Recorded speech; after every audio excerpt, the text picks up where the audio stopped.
104.7 IFM. Report!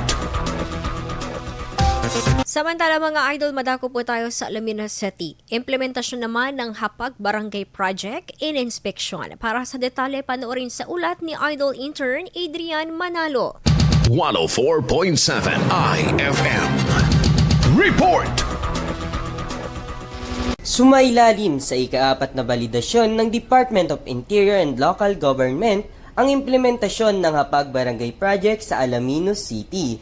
Ang nasabing inspeksyon ay bahagi ng kampanya ng pamahalaan upang matiyak ang sapat na supply ng pagkain at wastong nutrisyon sa bawat komunidad. Layunin ng pagbisita na suriin kung tumutugon ng mga lokal na taniman at proyekto sa itinakdang pamantayan ng programa. Sentro ng pagsusuri ang tamang paggastos sa pondo at ang aktual na epekto ng proyekto sa mga residente.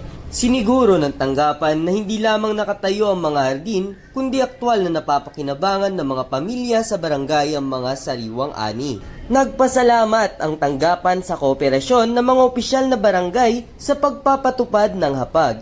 Ang tagumpay ng proyektong ito ay tinuturing na pundasyon sa pagbuo ng isang masustansya, ligtas at masaganang lokal na komunidad.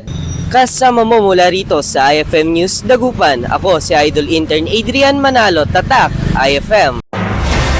IFM News. IFM News. IFM News.